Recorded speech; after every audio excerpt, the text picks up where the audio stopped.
Բարևձեզ Ֆակտոր TV հյուրը հոգեբանների հայկական գիտական միավորում հասարակական կազմակերպության խորհրդի նախագահ եւ դոցենտ Դավիթ Ամիրյանն է, ողջույն, պարոն Ամիրյան։ Բարևձեզ։ Այսօր Մարդու իրավունքների պաշտպանության միջազգային օրն է, պարոն Ամիրյան, եւ եկեք միանգամից գործնական հարցադրումներին գնանք Հայաստանյան այսօրվա իրողություններից բխող, եթե լսենք ընդդիմությանը եւ քաղաքացիական որոշ մասի, Հայաստանում այսօր կան քաղբանտարկյալներ, կա ժողովրդավարության եւ մարդու իրավունքների հետընթաց, մի քիչ ավելի սուր գնահատականների 37 թվի հետ համեմատության մասին են, այլախոհները լրացված են, բանտերում են եւ ընդդիմախոսներին այս իշխանությունը հետապնդում է այդ թվում ԱԱԾ-ի գործադրմամբ եւ ուժային կառույցների, ո՞րն է ձեր գնահատականը։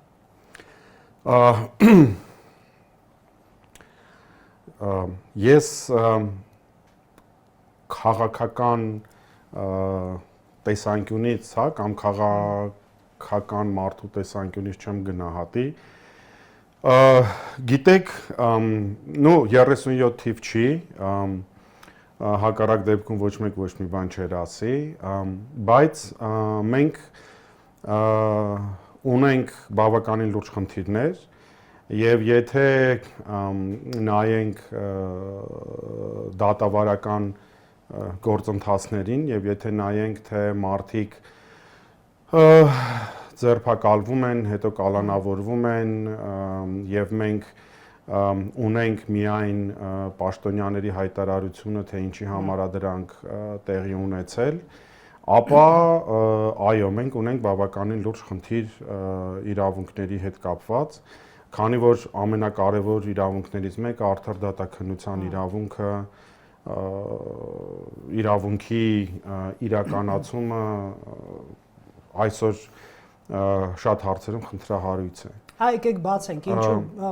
Գիտեք, մարդիկ կան, մասնագետներ կան, ասում են ըստ քաղաքական հայցողությամբ են այդ քրեական գործերը հայցում։ Գիտեք, կա այդպիսի բան։ Եթե ես սենց նայում եմ կողքից այդ ամբողջ իրավիճակին ու փորձում եմ գնահատել բացառապես փաստացի տեղեկատվությունից, որը որ կա մամուլում, ես կարող եմ ունենալ կասկածներ, որ քաղաքական հայտարարություններից հետո հետևում են որոշակի գործողություններ։ Նկատի ունեք իշխանության քաղաքական հայտարարություններից։ Այո, քանի որ այդ կառույցները ենթարկվում են իշխանություններին։ Գիտեք, ես այդ խնդիրները տեսնում եմ, բայց ես տեսնում եմ մի շատ ավելի խորքային ու շատ ավելի մեծ պրոբլեմ։ Իշխանությունների կողմից, ընդդիմության կողմից, հասարակական սեկտորի կողմից առաջ բերվող դրույթները, խոսքերը, պատմույթը կամ ինչպես ընդունված է ասել դիսկուրսը, որը որ ձևավորվում է այսօր եւ կա, ցավոք սրտի մենք չունենք բովանդակություն, մենք չունենք խնդիրներ, որոնք որ վերաբերվում են երկրի ապագայի եւ հասարակության համար ապագա հասարակության համար այն արժեքներին, որոնց վրա որ պիտի կառուցվի մեր հասարակությունն ու պետությունը։ Մենք գործ ունենք տարբեր մարդկանց կողմից, տարբեր աղբյուրներից, տարբեր տեսակի տեղեկատվություն տիրապետելու, որի աղբյուրներին մենք շատ հաճախ հասանելիություն չունենք եւ չգիտենք, դրա հիման վրա այդ բանավեճի դիսկուրսի մեջ նետվող որոշակի ուրեմն խնդիրներ ու հասկացություններ, որի ընթացքում ճշմարտությունը կորում է եւ մենք առերեսվում ենք մենակ փաստացի ինչ որ մի իրավիճակի եւ այդ փաստացի իրավիճակի գնահատականը դառնում է շատ ցավալի։ Գնայք, այսօրվա Հայաստանի Հանրապետությունում քաղաքացիական հասարակության դերակատարությունը որն է, որովհետև կան խմբեր, որոնց մեղադրում են հետևյալի մեջ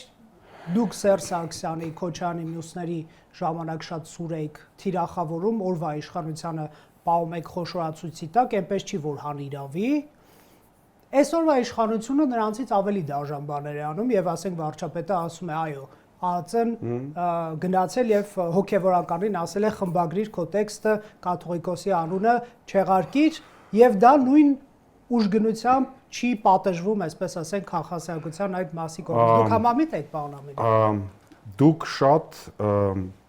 տեղին եւ շատ ցավալի հարց եք բարձրացնում։ Ես փորձեմ արձագանքել միգուցե իմ ներկա եւ նախկին գործընկերներից շատերը, չգիտեմ, կնեղանան կամ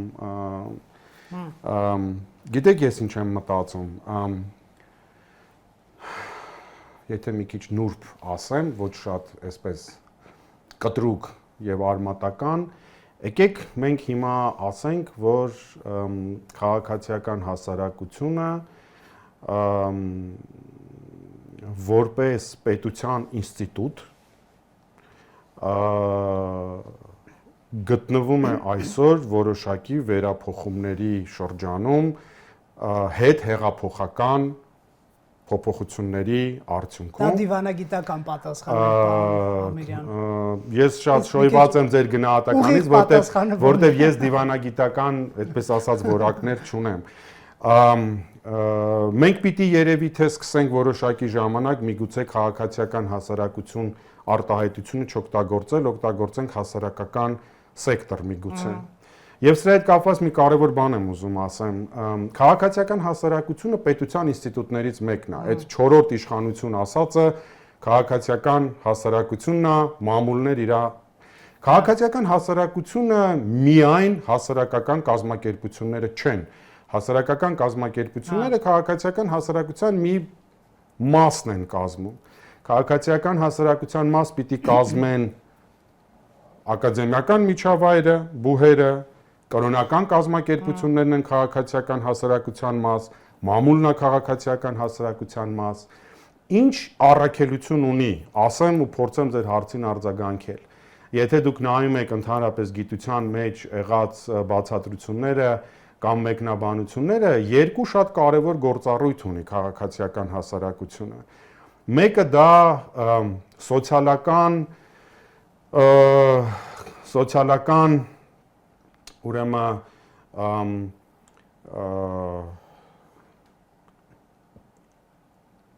արժեքներ սոցիալական արժեքների հիման վրա գեներացնել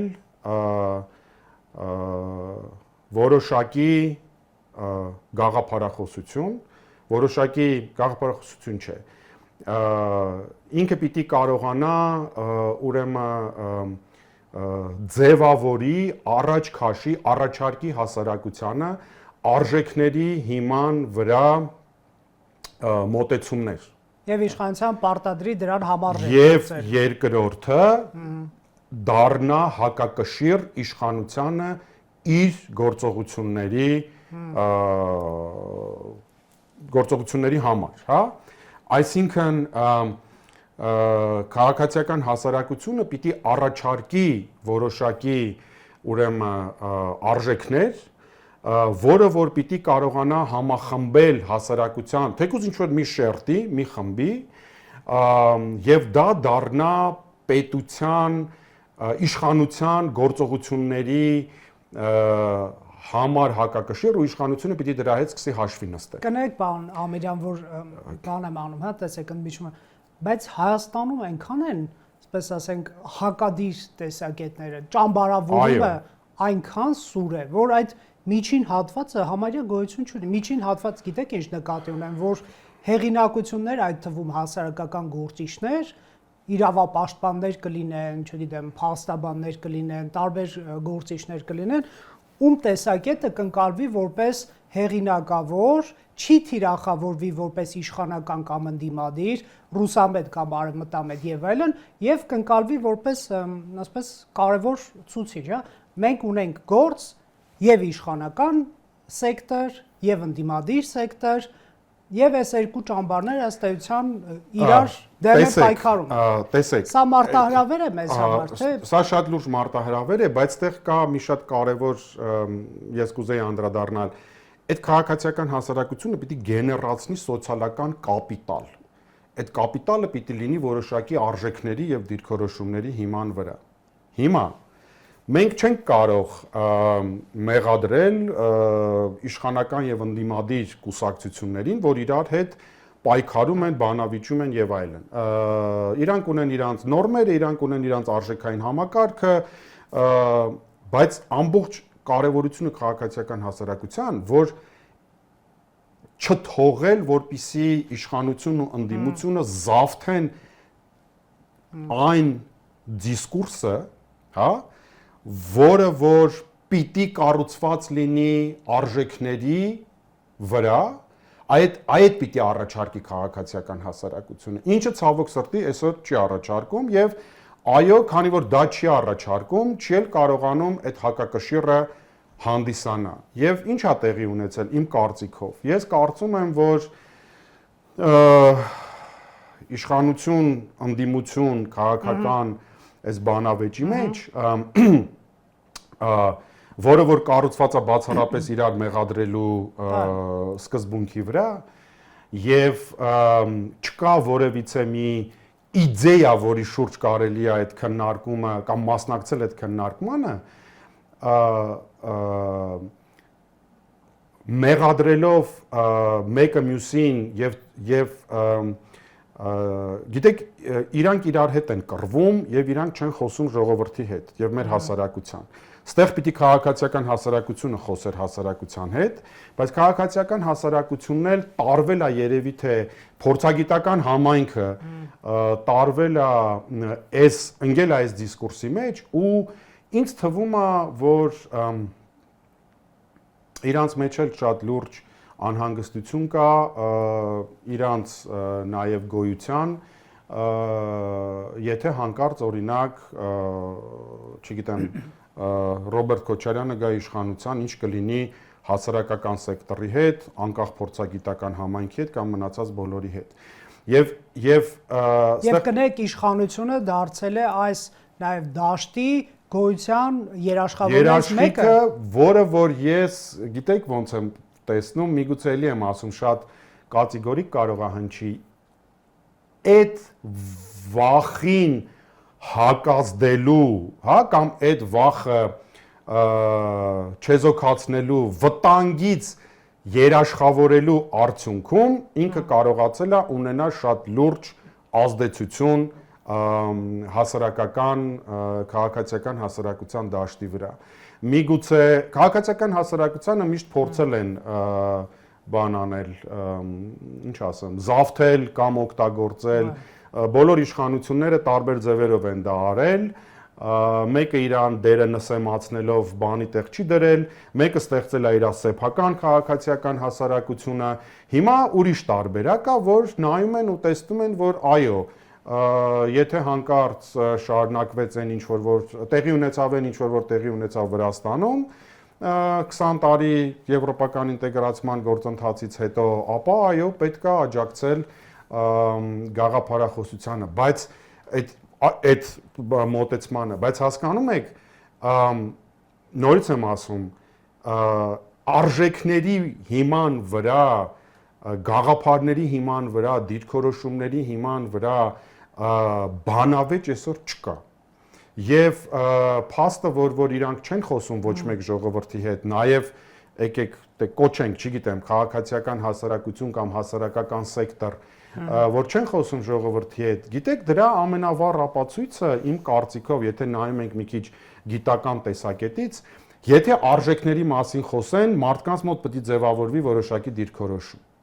Հա, եւ իմ քայլերը որպես քաղաքացի պիտի պայմանավորված լինեն ըստ այդմ։ Հիմա եթե մենք վերցնենք Երևանի ընտրությունները 2 տարի առաջ, մենք տեսնում ենք, որ մեր քաղաքի ընտրողների 70-ից ավել տոկոսը ցույց տվեց իր դիրքորոշումը, որ ինքը չի կիսում որևիցե մեկի առաջ քաշած մոտեցումները, այնտեղ չգիտեմ 10 թե քանի բաներ չէ մասնակցում բազմազաներ ընդհանրապես 10 թե քանի կուսակցություններ մասնակցում բայց մոտավորապես 60-ից ավել տոկոսը չմասնակցել 70 քանի տոկոսը չի մասնակցել 2% չի մասնակցել այդ ընտրություններին 72% 18 թվականին ձայնը տվեց կոնկրետ մի ուժ հա այսինքն սա ակնհայտ այ ինչի հետևից է ուզում գնա հասարակությունը հա հասարակությունը ուզում է այդ արժեքները տեսնի, ուզում է լսի եւ դրանով պայմանավորվի։ Ոստեղ հասկանում եք շատ ցավալի է, որ այդ ամենակարևոր կառույցներից մեկը, որը պիտի լիներ այլընտրանքային չեզոք առաջ քաշեր արժեքներ, այսօր միգուցե մտածելով ապագայում իր գոյաբանական խնդիրների շուրջ փորձում է չվնասի այն ճյուղը, որի վրա նստած է, նույն ինքը այդ ճյուղի վրա այդքան նստած չի, բայց ինձ թվում է ինքը փորձում է չվնասի, որպեսզի հանկարծ կատաստրոֆաներ չլինեն։ Այսինքն մենք ոչ թե իդեմս քաղաքասարակության կազմակերպությունների հասարակական սեկտորի գործ ունենք ոչ թե իշխանությանը իջեցվող պարտադրանքի հետ ավելի առաջադիմական բարեփոխումների, սոցիալական արդարության, խորքային բարեփոխումների իրականացման, այլ գոնե այս իրավիճակը պահպանելու եւ կարելի է ասել, որ այսինքն ավելի այսպես ռեգրես չունենալու եւ կարելի է ասել, որ սա շատ լավ իրադրություն է իշխանության համար, երբ որ իր գոյությունը պայմանավորված նաեւ ընդդիմության շատ շերտերի հետադեմ մոտեցումներով, ասենք ինոագենտների մասին օրենք կընդունենք, եթե գանք իշխանության։ Դե դա 21 թվականին հայտարարվում էր, որ կլինի։ Ասում էր, որ խիստ սահմանափակելու ենք կամ նման օրենք։ Սերժ Սարգսյանը իդեպ, որը այսպես որոշակի տարբերվում էր այն մասով, որ Քոչյանից, որ նրա օրոք քաղաքասարակությունը սկսեց շնչել, զարգացան եւ այլն, նա էլ վերջերս ասաց, քիչ էր մնում ես էլ այդ օրենքը ընդունեի, Ավստրիայում այդ օրենքը ընդունեցին, մենք էլ ենք ընդունելու, բայց եղավ հեղափոխություն եւ իշխանության համար լավ դաշտ է ըստ էության ստեղծվել։ Մի քիչ չեմ համաձայնվի, որ թողեց շնչեն, հակառակը 15-16 թվականներին տարածքները քաղաքացիական հասարակության փոքրանում էին, բայց այո, դա ըստ էության դառնում է խաղաքարտ եւ որpիսի դու ճունենաս վատագույնը դու պաշտպանում ես վատը միջինը լավ գիտեք մեզ մոտ այդ արժեքները շատ կարեւոր են իրանք շատ են կորել եւ ես այդ արժեքների մասին խոսակցությունը կուզեի տեսնել փորձագիտական համայնքի կողմից նաեւ որը որ չգիտեմ չկա Այն իրավիճակում, ինչ որ մենք այսօր գտնվում ենք հիմա նաև կապված եկեղեցու հետ, հա։ Գիտեք, ես չէի ապավինում, որ մեր իշխանությունները կամ նախորդը կամ ապագան պիտի լսի գիտնականներին, պիտի կարդա ինչ-որ հետազոտություններ, պիտի խոսի գիտնականների հետ, որպեսզի հասկանա իր քայլերը ինչերի են բերում, բայց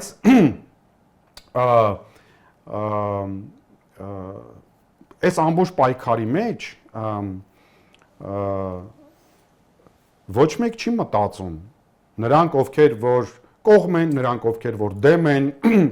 նաև այդ հասարակական սեկտորից մարդիկ կան, որոնք շատ լուրջ պաշտպանում են այս ամեն ինչ եւ ասում են այո, այնտեղ բոլորը օտար երկրա գործակալներ են եւ այլն։ Ոչ մեկ չի մտածում, որ ինչ ցավ է պատճառվում սովորական ժողովրդին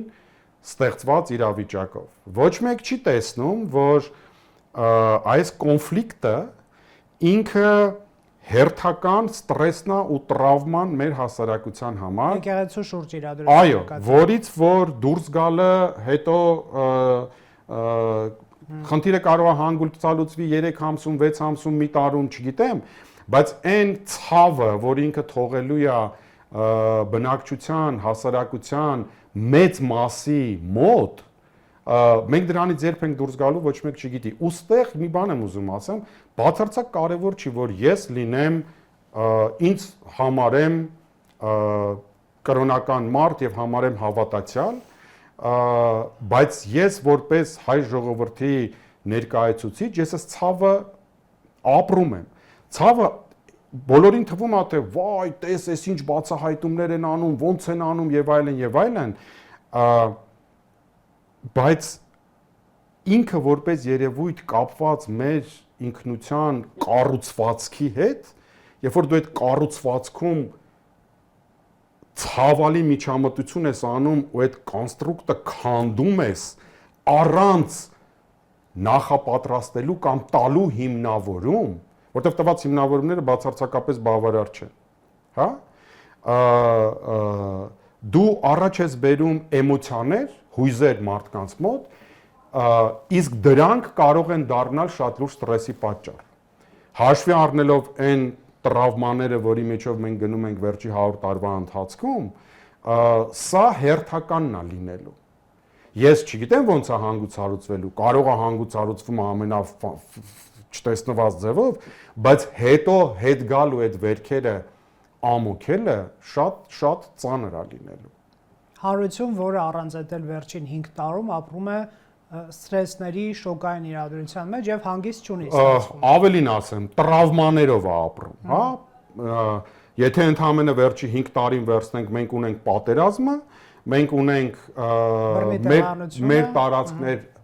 մեր Արցախի բռնի տեղանությունը, մեր տարածքներ ներխուժումը, մենք ունենք Արցախի հայաթափումը, հա, ու հիմա մենք այս իրավիճակում ունենք եւ գիտեք դե չոր քաղաքականություն է պարոն Չոր քաղաքականությունը ես հասկանում եմ չոր քաղաքականությունը, բայց չոր քաղաքականություն վարողները պիտի գիտեք այդ չոր քաղաքականության իրականացնելու շատ ավելի ոչ ցավալի մեթոդներ կային, որի մասին որ մենք շատ խոսել ենք եւ ոչ միայն ես դա շատ պարզունակ բանաձև է, դու խնդիրները կարող ես լուծել առերեսվելով ճշմարտությանը։ Մենք հիմա ճշմարտությունը չգիտենք։ Մի մարդու թեկուզ ինքը վարչապետն է հայտարարությունը, որ այս մարդիկ օտարերկրյա գործակալներ են, դա դեռ ճշմարտությունը չի։ Ես ուզում եմ ճշմարտությունը իմանամ այլ ճանապարհով եւ ես չեմ ընդունում որ ու չի կարող հաջողության հասնել մարդը, որը որ կեղծիքի եւ անարդարության խաբեության դեմ պայքարում է նույն գործիքակազմով։ Այսինքն եթե դու պայքարում ես մի բանի դեմ, դու պիտի պայքարես գոնե ավելի բարձր դիրքերից տարբերվես այն մարդկանցից, ում դեմ պայքարում ես։ Ում դեմ դու պայքարում ես։ Իմ ընկերներից մեկը այսօր ասեց, որ դա նույնիսկ Հարի Պոտերի առաջի գրքում, երբ որ իրան սովորացնում են այդ կախարդանքների եւ մնացած ամեն ինչի մասին, ասում են, որ դու չարի դեմ չես կարող պայքարել չար մեթոդներով, որտեվ դու դա քեզ պարտության է բերելու։ Եվ դու նմանվում ես նրան, ում դեմ պայքարում ես։ Ու ես ճիշտն ասած շատ ցավում էի, որ չանելով այդ քայլերը քաղաքական գործիչները փորձեցին մեղքը բարձել մեր ժողովրդի վրա, մեր հանրության վրա։ Այս ամեն ինչը միգուցե քաղաքական տեսակետից ոչ մի նշանակություն չունի, քաղաքական մարդկանց տեսակետից նշանակություն չունի, կամ իրանք մտածում են, դե լավ ինչ են խոսում սրա մասին, բայց ես խորը համոզված եմ, որ իրանք շատ վատ հետք են թողում մեր հասարակության համար ու մեր հասարակության մոտ։ Գիտեք, ձեր եթերում էր, որ ասվել էր, որ ժողովուրդը պահանջում էր վենդետա, բայց մենք այդ վենդետան չարեցինք։ Ժողովուրդը վենդետա չէր պահանջում։ Ժողովուրդը չէր պահանջում վենդետա։ Ժողովուրդը պահանջում էր արդարության վերականգնում։ Արդարության վերականգնումը չի նշանակում վրեժխնդրություն։ Արդարության վերականգնումը նշանակում է, որ մենք պետք է իմանայինք ճշմարտությունը, որ մենք պետք է իմանայինք անցյալի process-ները ոնց են տեղի ունեցել։ Եվ պարտադիր չէ դրան հետևել գնդակահարություն պատի տակ։ Դա ոչ թե պարտադիր չէր, այլ իրավունք չկար, որ դրան հետևեր այդ տեսակ, հա, այսինքն Դե թեման այդ կողմ է տարվում, որ դուք վենդետա եք ուզում, չէ, վենդետա չի։ հանրային համերաշխությունը մի բան կարող եմ շատ կարճ պատմեմ, էլի։ Դուք հիշում եք, որ 18 թվականի իրադարձություններից հետո 19 թվականին նշվեց քաղաքացու օրը։ Խորովածներով, մաղալներով, պրոսպեկտը փակված։ Չէ, այդպիսի բան հիշում եմ։ Այդ 18 թվին էր, 19 թվին։ Չէ, 19 թվին ապրիլին որոշվեց, որ մենք սրանից հետո ունենալու ենք տոն, քաղաքացու օրը։ 19 թվականին տարբեր բոլոր քաղաքներում միջոցառումներ էին տեղի ունենում հանրային տարածքներում։ Դա իմ ասածն էր, գորգ էին լվանում նաև ազգային ժողովում եւ այլն, բայց շարունակեք շատ, չծռեմ ես այդ միտքը։ Ինձ հրավիրեցին Արմավիր։ Արմավիրի քաղաքային զբոսայգում բաց միջոցառում էր, քանի որ դա հանրային միջոցառում էր, ես ամեն ինչը հանրային էր, ես կարող եմ շատ հանգիստ պատմեմ, հա։ Ես որպես հասարակական սեկտորի ներկայացուցիչ էի, Տիգրան Խաչատրյանը, որ այսօր փոխվարչապետ այն ժամանակ էկոնոմիկայի նախարարներ, ինքն էր որպես նախարար, երկու падգամավոր կային քաղաքացիական պայմանագիր կուսակցությունից։ Մեկը Արտակ Մանուկյանն էր, իսկ մյուսը Անահիտ կարծեմ, ով որ Թումանյանի թանգարանի Խաչատուրյան, հա, տնօրենն էր։ Անայդ չէր, այլ անուն էր, եթե չեմ սխալվում։ Նարինե Թուխիկյան, Խաչատուրյան։ Ինչևէ, մենք 4-ով նստած էինք ու հանրություններ եւ հանրությունը հարցեր էր տալիս։ Դե բնականաբար տեսան նախարարը կա, падգամավորներ կան եւ այլն։ Ու մի մարդ, որը վեր կացավ ու ասեց հետեւյալ տեքստը, շատ մոտ ցիտում եմ։ Ես 70 տարեկան եմ, 50 տարի բուլդոզերի վրա եմ աշխատել ստեղ, բոլոր այս շենքերը կառուցվել է իմ մասնակցությամբ, ես այսօր ստանում եմ, չգիտեմ, շատ քիչ թոշակ։ Դատախազներն ու դատավորները, որոնք անարդարություն են արել, իրանք ստանում են շատ բարձր թոշակ եւ աշխատավարձ։ Ինչի՞ է տենց։ Նախարարը այդ ժամանակ բացատրեց, որ այդ կառույցները շատ կարևոր են, որպեսզի իրանք կախված չլինեն կոռուպցիայից եւ այլն, դրա համար իրանք աշխատավարձերը բարձր է։ Այդ մարդն ասեց, ես միանշանակ ընդունում եմ, պիտի ավելի բարձր լինի, բայց ինչի նրանք, ովքեր որ արել են այդ անարդարությունը, ինչի պատճառով տեղի ունեցավ 18 թվականը, իրանք հիմա շարունակում են պաշտոնավարել եւ ստանում են բարձր թոշակ։ Ես ուզում եմ տեսնեմ արդար վերաբերմունք իմ եւ իրանց նկատմամբ։ Իրանք չպիտի ստանան այդ, որովհետեւ իրանք արդարություն չեն իրականացրել։ Ոչ մեկ չէր ասում ու այդ մարդը չէր ասում, բերեք այս այգում այս մարդկանց գնդակահարեք։ Մարդիկ ուզում էին տեսնել այդ արդարության վերականգնումը։ Եվ հասկանում եք, երբ որ մեղադրվում է հասարակությունը կամ երբ որ մեղադրվում է ժողովուրդը, դա արդեն ամենավերջին աստիճանն է անելանելիության այն մարդու, ով որ գտնվում է, ասում է այդ ամեն ինչը։ Այսինքն, երբ որ ասում ես, որ սահմանադրությունը չընդունեցին, որտեղ ժողովուրդը պատրաստ չէր, այդտեղ հարց է առաջանում։ Իսկ դուք պատրաստ եք, երբ որ ժողովուրդը ձեզ բերեց նստացրեց այդ գահին։ 18 թիվը ինչի տեղի ունեցավ, որտեղ ժողովուրդը չէր ուզում այդ սահմանադրությունը, հա։ Հիմա մենք կորցրել ենք այդ պահը եւ արդեն էլ այդ արժեքներից չենք խոսում, մենք խոսում ենք ինչ որ մի հոգու խնդիրը լուծելուց, որովհետեւ կա տեղեկատվություն, որ այդ մարդը իր գործառույթով չի զբաղվում։ Խնդիրը պիտի լուծվի օրենսդրության շրջանակում, խնդիրը պիտի լուծվի սահմանադրության շրջանակում եւ բոլոր մեր խնդիրները կարող էին լուծվել միայն եթե մենք առերեսվեինք ճշմարտությանը, ինչը կոչվում էր անցումային արդարադատություն եւ արխիվների բացել, այդքան բան։ Ասում են արխիվ չունենք, այստեղ չի։ Լուստրացիա անելու։ Ես մի քանի անգամ ԿՊԱ-ականներն այդ հարցը տվել եմ, չկա արխիվ։ Ես էլ ասեցի այնքանով, ինչքանով կա, ինչի վրա եք հիմնվում, որ ասում եք, այս ինչի եղբայրը KGB-ի է։ Ինչ որ մի բանի վրա հիմնվում եք, չի կարող արխիվ չլինել։ Միանշանակ կան այդ փաստաթղթերը։ Նկատում եք գործակալների, այսպես ասենք, ես ենթադրում եմ, որ իրանք հաստատ պիտի ունենային, բայց դա շատ ծանր որոշում է, որ մարդիկ պիտի ընդունեն։ Իրանք պիտի այնքան առաքինի ազնիվ լինեն, որպեսզի կարողանան այդ որոշումը այդ որոշումը ընդունեն։ Իսկ սենց հիմա մենակ ցավ են պատճառում շատ մեծ թվով մարդկանց, 100 անգամ ավելի շատ մարդկանց ցավ են պատճառում, քան իրենց թվում է, թե իրենք ունեն իրենց աջակիցները կամ հակառակը այն մյուս կողմն էլ ունի իր աջակիցները։ Հասկանում եք, այստեղ էս բանի մեջ տարբերությունը չկա։ Այն մարդիկ, ում համար որ այս ամբողջ գործընթացը ցավալի է, իրանք շատ ավելի մեծ թիվ են կազմում։ Այն մարդիկ, ովքեր նայում են ու մտածում են,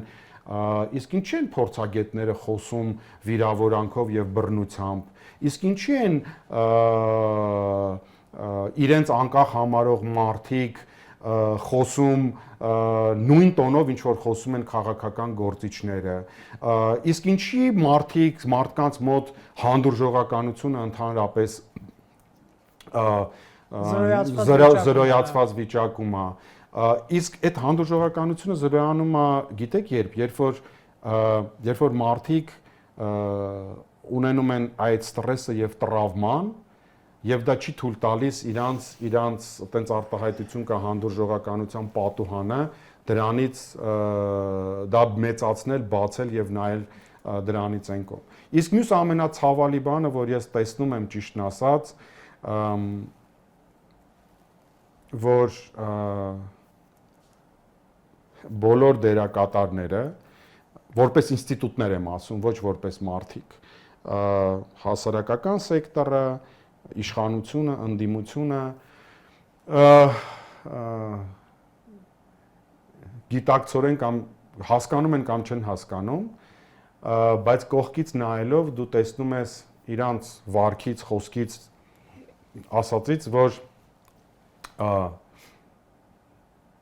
երևի իրանք արդեն չեն հավատում են գաղափարներին, ինչի մասին իրանք նախկինում խոսել են կամ հիմա խոսում են։ Այդ դա շատ ցավալի է։ Դա ուրիշ վարք է ենթադրում, որը որ մեր հասարակությանը չեմ կարծում, որ պետք է տանի այնտեղ, որտեղ որ պետք է, իսկ հասարակությունը լրիվ ուրիշ բան է ուզում այսօր։ Շնորհակալ եմ պարոն Ամիրյան զրույցի համար։ Հարգելի հեռուստադիտողներ, Factor TV-ում հյուրընկալել ենք Դավիթ Ամիրյանին։